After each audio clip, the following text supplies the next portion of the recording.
Hello and welcome to today's video. Today I'm going to be sharing with you what's in our book advent this year. I have done a book advent with the boys every year and we have such fun reading the stories over the festive period. I've got 24 different books to share with you today and I've wrapped them all up in this wrapping paper which the boys and I made ourselves. We had a ton of fun making it and we're going to use the wrapping paper as gift tags. We're going to cut the shapes out and reuse it. I like to wrap the books up because it just adds a little bit of Christmas magic to an activity that we do every day anyway. It also gives the boys a little bit of practice unwrapping presents.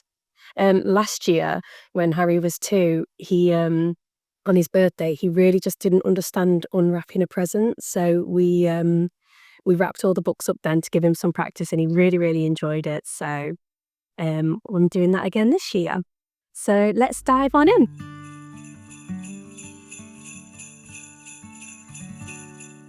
The first book I have to show you is actually one that we didn't get around to reading last year. So it is very helpfully in the wrapping paper I used last year. So I just wrapped it up in brown paper and then drew a gingerbread house on it. And I did this with all of the books. So when they were up on the shelf, they just looked like a gingerbread village. So that is an idea for how to decorate them if you want to wrap them up. I have no idea why we didn't read this last year. I can only assume that we were poorly or busy or just didn't do a bedtime that night. So this one is Jasper's Christmas, and there's a series of Jasper books, and they're just about a little fox and his adventures. So they're the lovely end papers, and the illustrations are really, really nice. Like I say, I didn't read this one last year, so I don't know what it's about. But I have read a few in the Jasper series, and they're really nice books. They're a bit longer, so you have to have a proper sit down and read them. This one looks so sweet. So that one is the first one, and I'm going to wrap it back up in this paper and put it in the 1st of December, I think, and we can just have that one first and get it read. The next one I have to show you are these 2 books. They are personalised from Letterfest, and you can put a little message in the front page, which just says Merry Christmas. And all through the book, you have it personalised with what the hair colour and eye colour they've got, and where they live, and if they've got any siblings. So we find a page with no sort of details on it. There, look. There. So that's what the illustration style is like. So I bought each of the boys one of these for their first Christmases. That one was Jack's, and then this one is Harry's. So they make a really, really nice gift, I think, for the first Christmas. Next book I have to show you is Mug's Christmas by Judith Kerr. I love the whole Mug series. I think she's such a cheeky cat. We obviously have a cat that's a tabby the same, so it's quite nice that the boys can see a cat in the story. This one, Mug just gets freaked out about the Christmas tree and ends up on the roof, and the family all get really upset because she won't come down. But in the end, she falls down the chimney. So it's a sweet little story. And that one's Mug's Christmas. The next one I have to show you is Stickman by Julia Donaldson. This one is about a little stickman that gets separated from his family, and it's just about his year up until when he is reunited with them, and it's on Christmas Day. So there's Santa, and he gets back to his family to celebrate Christmas together. So that's a really sweet little story. Next one I have to show you is Paddington by Michael Bond. I love all of the Paddington stories. I love the full art pages, the illustration style. And they're just really sweet stories, and who can't love Paddington Bear? So I'm probably going to save this one until we go and watch the new Paddington film that's out. So even though it's a book advent, I will put I will put a number on the wrapping if I think that it's more appropriate to read it when we've done an activity that's similar that day.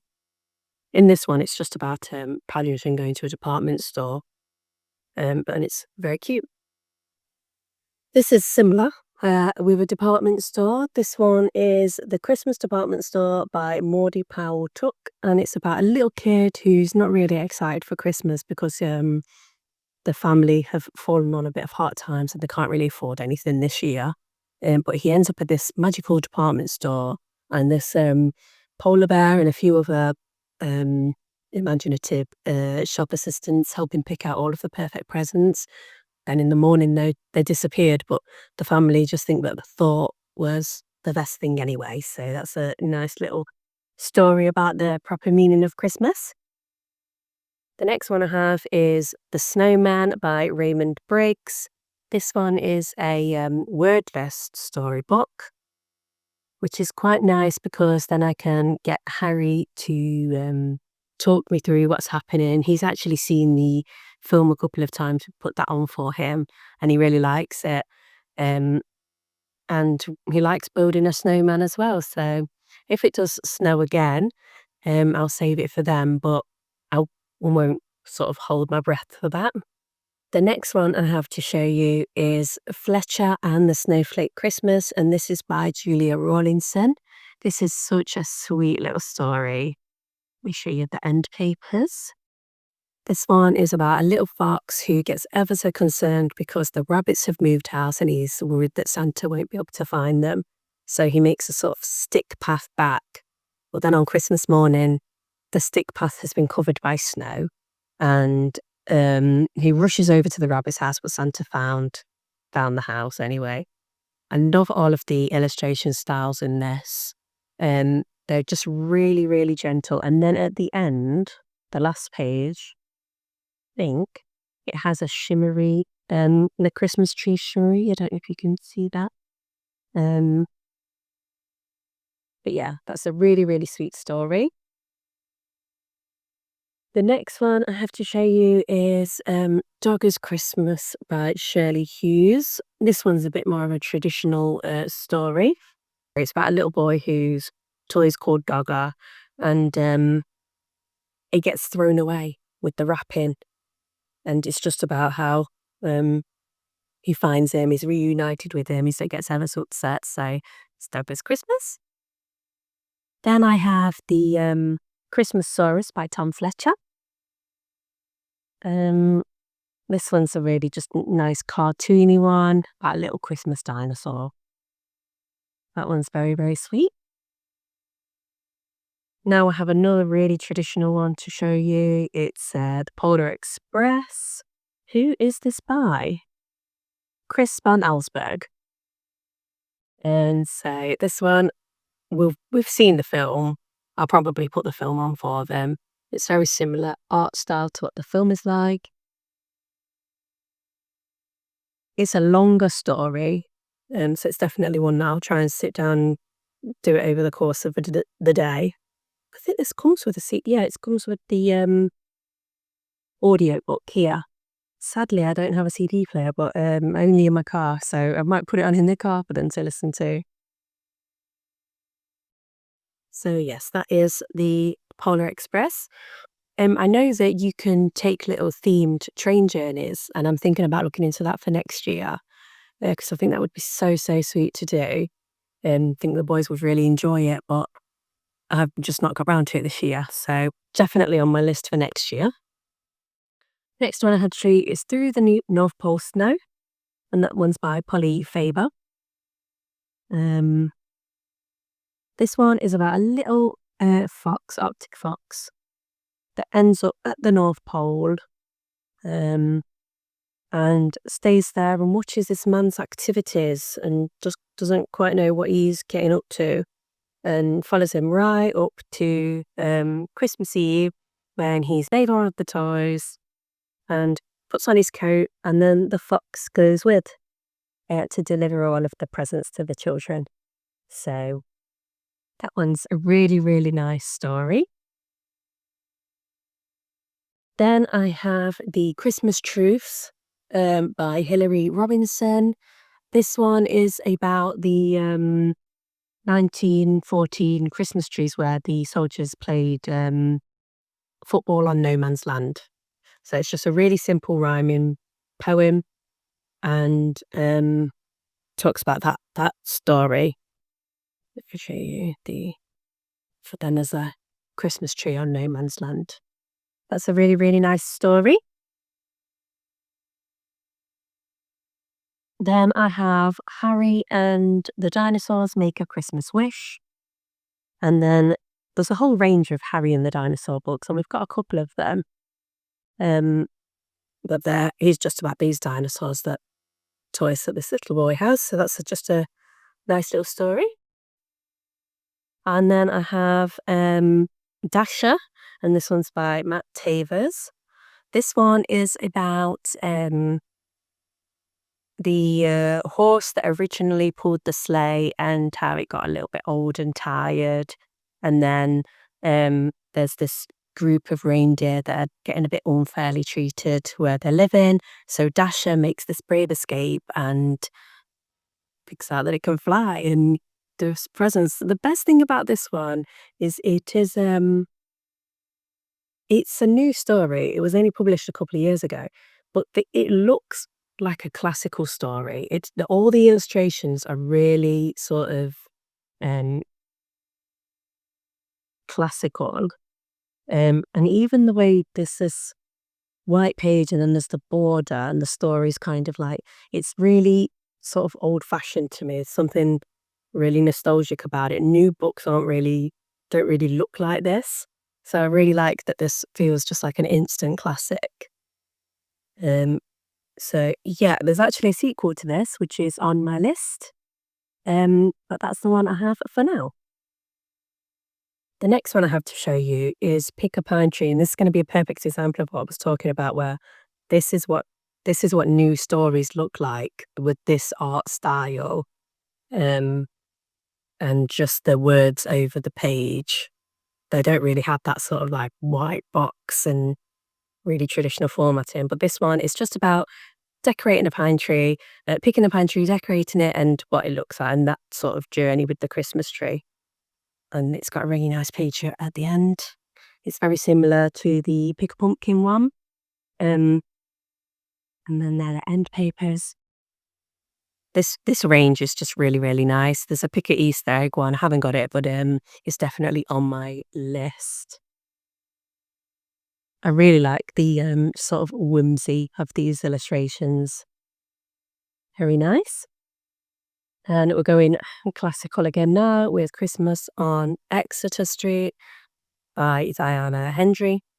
This one is about Christmas. I think it's Christmas Eve or it's December, and all of the family are just swarming into this house, and there's people sleeping everywhere.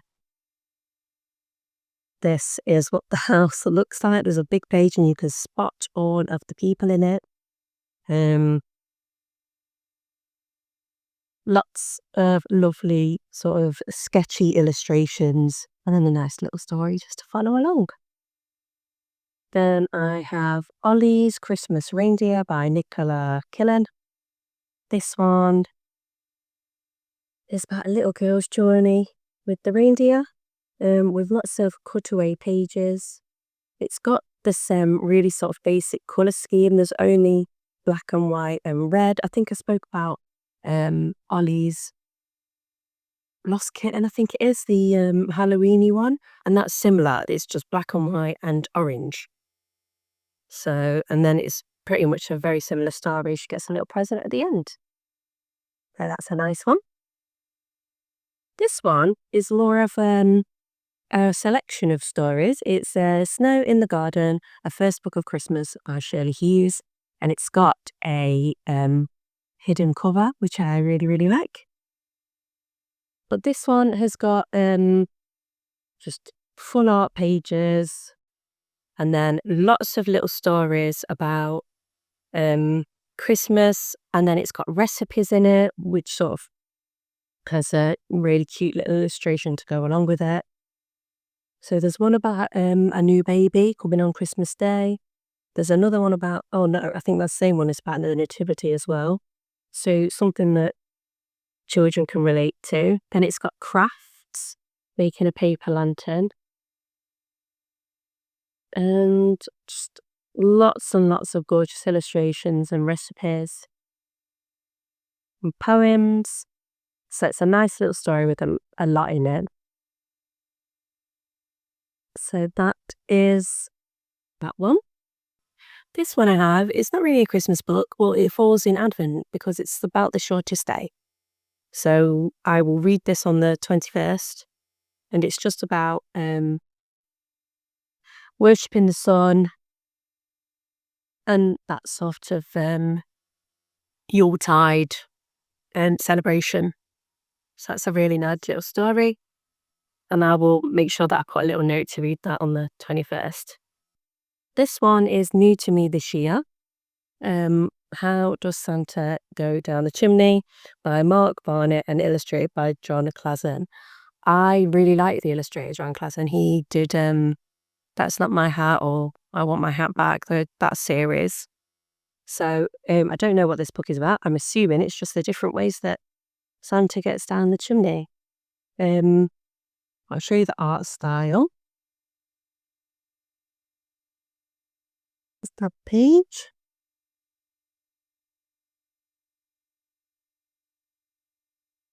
So I'm looking forward to reading this one.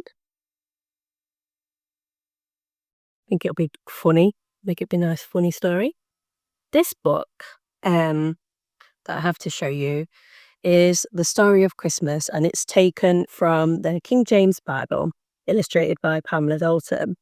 I was looking for a really nice version of the Christmas story for quite a while. I didn't want anything that was too cartoony. So when I found this one, I thought it was perfect to show you the end papers. And it is really gorgeous. It's a lovely, lovely book. But because it's taken from the Bible, I really struggled to read it. The language of it is not really that familiar to me. So I'm still on the hunt for the perfect Christmas story version. But I really think that the pictures are gorgeous. And just what I wanted, but it's just, I think I'd like to find an adaptation, which is a little easier for me to read. Just because this one is quite sort of wordy for me. So that is that one. The last one I have to show you is 'Twas the Night Before Christmas, and it's the poem by Clement Seymour. This, for me, was a really, really nice version. Again, I know there's a couple of different versions that you can get. That's the hidden cover. It's not the mouse, not even stirring. So this one, like I say, is sort of the perfect version for me because it has that sort of classical style that I was talking about with the illustrations in like a really classic way, and then the story in with the white background. So when I found this, I really liked this.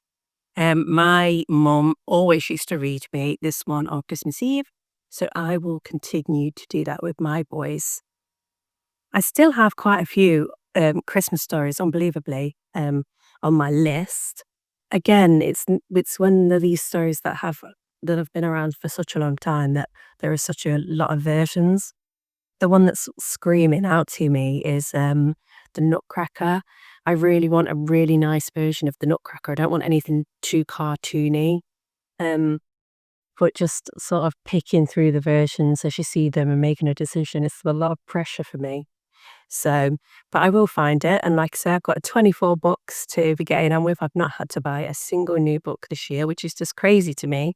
Sorry, I've not had to borrow a single book this year because the first year that I did an Advent series with Harry, I was at the library every week picking up a few books because I just didn't have enough. And then just throughout the years, I've only had to buy a couple a year, and Harry will get given quite a few Christmas books on Christmas Day. So we've built up our collection really quickly.